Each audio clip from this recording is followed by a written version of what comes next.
What's up guys, Everything Apple Pro here, and I'm so excited to talk to you guys today about iOS 12. There's been a leak, both exciting and disappointing at the same time, regarding the contents of iOS 12, regarding the features and some things that Apple is planning that you may not like, but at the same time, you have to appreciate. So in this video, let's cover the contents of iOS 12 based on this leak, what to expect later this year. And I get so giddy when I think about the new updates coming to new iPhones because, I've been doing this for almost a decade, yet every single time Apple manages to add something, even though sometimes it may be smaller, bigger, regardless, it's just great to get updates and refinements all throughout. But this time on iOS 11, Apple kind of failed. I mean, to be honest, I have never had this much trouble with a new OS version. Bugs, crashes, just instability. It has been pretty awful regardless of the iPhone that you have. And to prove that point very quickly, I want to show you a crash I found on my iPhone 10, even though I'm sure you don't need convincing that it's very bad bug-wise on iOS 11. So with reduced motion on, just swipe up really quickly from the bottom right here and your iPhone just crashes.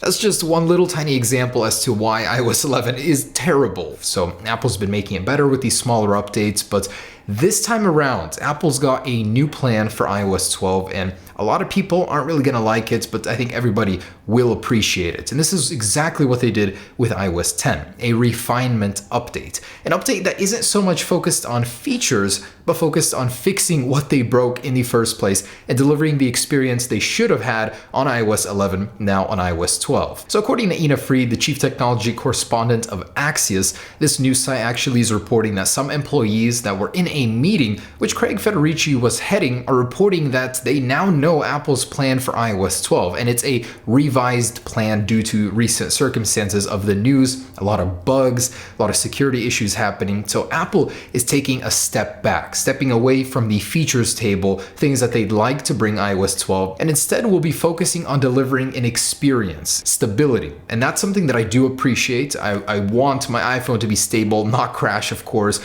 Everybody does. And at the same time, it's a little disappointing because the report is saying that Apple will be reducing or removing some of the features they had planned for iOS 12. So you're going to be getting your stability, but the features that they had planned will be removed. And I'll talk about those here in just a second. So I want to ask you guys first off, are you okay with this? Is this a plan that you would rather Apple do? Because I'm all for it. I would rather have my phone not crash on me, not bug out when playing Apple Music, not have my messages come in jumbled instead of having, a couple new features, which is great too. But on the flip side of the coin, a stable iPhone would be a lot more pleasing to use than getting new features. And I first wanted to mention why they're doing this. In the last few months, the media coverage of Apple has truly been awful. The amount of software bugs, security issues, the whole battery thing with older iPhones for Apple has been bad. So they need to fix this, their public image in terms of software. And they're going to be planning on doing that with iOS and Mac OS. They have intentions to do the very same thing. So they will be removing some of their features they were planning for iOS, instead focusing on that software enhancement. Now, which features would those be? In the report, it actually said that they're pushing these features over to 2019's iOS release, iOS 13,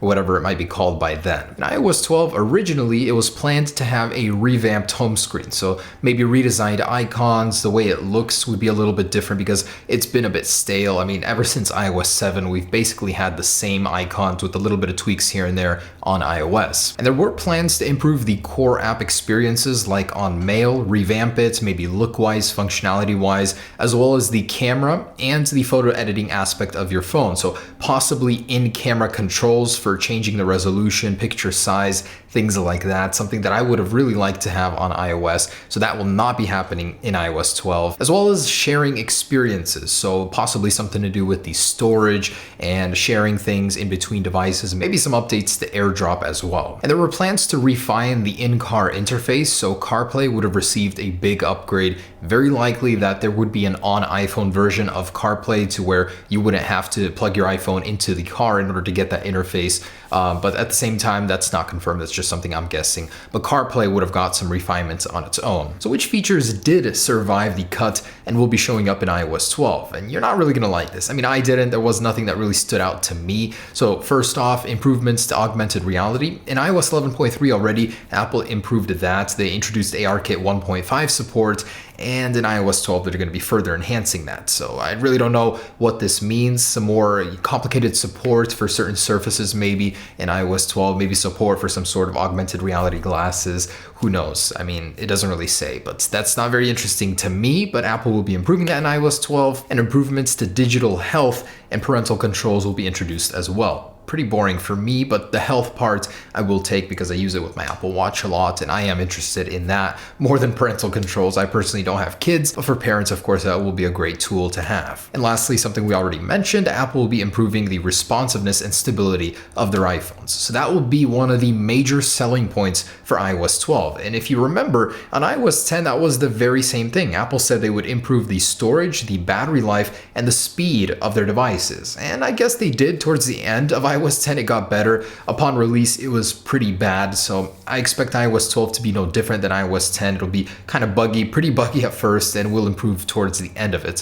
which iOS 11 is slowly doing, but it's still an incoherent mess. And this report is calling into question whether or not this is a smart thing for Apple to do. I personally think it is, but they're asking whether or not for new consumers it would be a smart thing to do, because they look at the feature side of thing for iOS before upgrading, before getting a new iPhone. They want to see new features, and if Apple's focusing on stability, it's hard to realize the worth of that right away. Whereas over time, of course, it's a great thing to have a stable phone, but a new customer isn't going to see that right away when they handle a new iPhone with iOS 12. And a couple more points. Since this is a stability release, the iPhone 5S may actually get an iOS 12 update, as the iPhone 5 got an update to iOS 10, which was also a stability release. So Apple will be extending its life one more year, very possibly, in order to fix all of the wrongdoings on iOS 11. So that would be great for users using an older iPhone 5S. And I also wanted to mention that this concept was made by Ascending News on Instagram, so do go give that guy a follow down below in the description. Some great stuff, some stuff I really would like to see, such as group notifications, a refined home screen, always on display, which is just a given on an organic LED iPhone,